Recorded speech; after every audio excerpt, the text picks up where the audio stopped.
All right, Tharp, let's see about that. And so, just last night, um, I was up late and it was just after church, and I said a good night to my wife and needed to make a phone call late in the evening.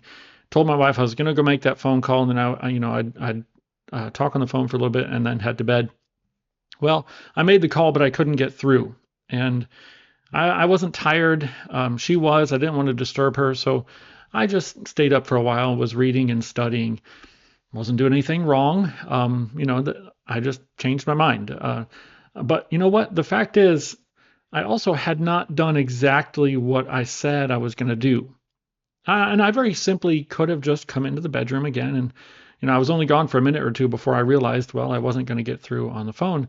Could have gone in and just told her that. And, this morning, she asked me just very casually, very curiously, what I'd been doing because I'd stayed up quite a bit later than what a normal phone call of that nature might have taken.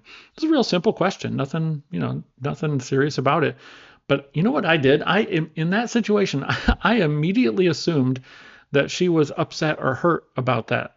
And so instead of answering honestly and kindly, I started asking, well, why did you ask that?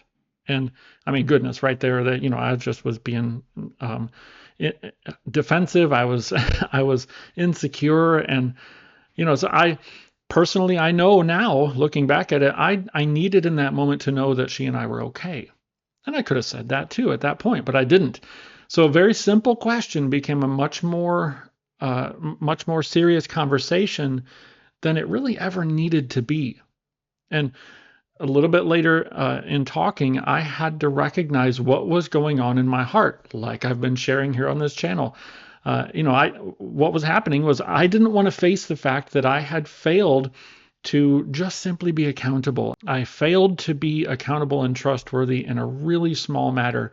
And so her question to me didn't create that problem. What it did was it touched it, and that made me uncomfortable. And so I got defensive and insecure. In that moment, a spirit controlled response would have been so simple. It would have been to either last night or this morning when it was asked about, just to say, I tried to call the person I wanted to talk to on the phone and couldn't get through. I couldn't sleep, so I stayed up reading for a while. But you know what? I should have come in and told you. That would have been the kind thing to do. Hey, that's the kind of thing that I want us to consider.